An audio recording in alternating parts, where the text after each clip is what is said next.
Are you ready? Yeah. So Paddy, you are the CEO of Inclusion Ireland. Can you tell us about Inclusion Ireland and what it does? Well, Inclusion Ireland is a national organisation, so we would have members all around the country, and we work with persons with a disability and family members, and we support them to kind of represent their concerns and their views to government. So we would do that in different ways. We would support people who might have a conflict or a difficulty with social welfare, or with a disability service, or with a school, where they're having problems getting the supports that they need. And we would support them to talk to the school or to talk to whoever they're having the difficulty with. We would help them to advocate for themselves.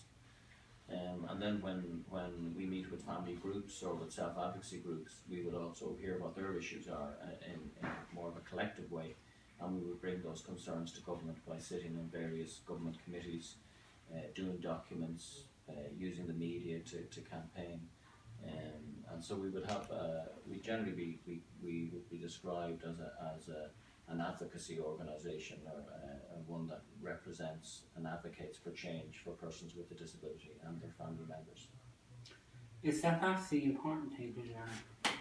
Yeah, it's really important. I mean, I would say self-advocacy is one of the main foundation stones of disability rights. And the reason I say that is because you can't really have change unless you have it on the basis of equality. And you can't really have equality unless persons with a disability can represent their own voice. So while it's important that we have advocacy organisations like Inclusion Ireland, what's most important is that persons represent their own views, that they can speak on their own behalf. Nothing about us without us. That means that persons with a disability or family members of persons with a disability can represent what they want to say themselves. So self-advocacy creates equality, and without equality you can't really have fundamental change. So people talk about self-advocacy as being important, but it's more than just important. It's a real foundation to a society that is equal, and that's why for Inclusion Ireland it is one of the most important things that we do. Do you feel it is important for the government and disability service to support self-advocacy in Ireland? It's not just that they should support it, they should be required to ensure that persons with a disability are having their voice heard. It's about citizenship and equality. So it's not, self-advocacy isn't something that somebody should give a grant to or say, we'll pay for a bit of self-advocacy. It should be how the system operates. Self-advocacy is about the person speaking their own voice. So that should be part of the system. It should be, that is the voice. Most of what we do in disability is for persons with a disability. So their voice is the main voice. So it's not just that self-advocacy should be supported, but it should be. But it's actually a cornerstone to equality. So it should be an expectation, it should be an obligation, it should be built into people's budgets, it should be built into government departments' budgets, that advocacy in its broadest sense, and self-advocacy as part of that, is fundamentally important and has to be supported. Are the government and this disability service making this come about? No, is the short answer. We're only really beginning in Ireland now to understand what self-advocacy means and the importance of it.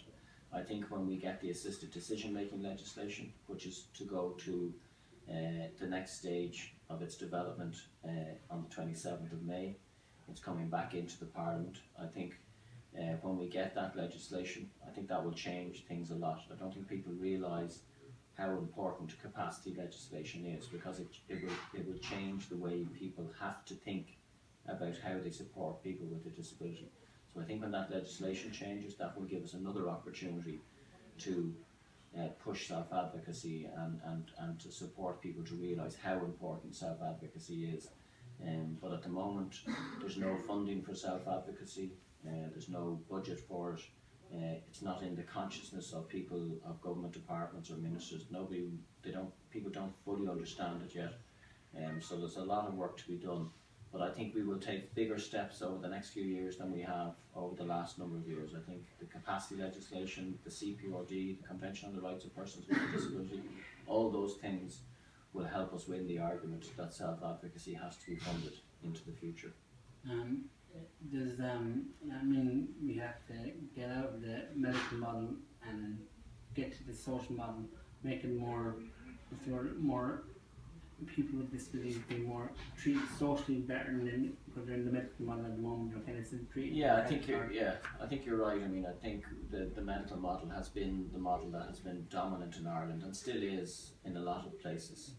And we talk about the social model and the medical model, but really what we're talking about is about mainstreaming and ordinariness, you know, and persons with a disability doing the things they want to do in ordinary places and away from these separate, segregated services and under a health department. So I think you're right, it is about moving towards a different understanding of citizenship, and some people call it the social model of disability, but it's more important than that. It's about respecting people's rights as equal citizens, and I think we are beginning to go in that direction.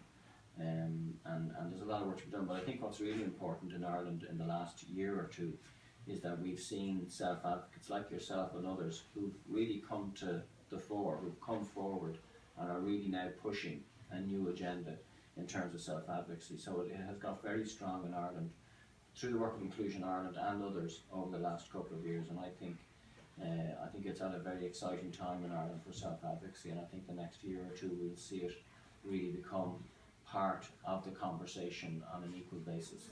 Thanks very much for doing the interview with me, Paddy. Thank you. Thank you.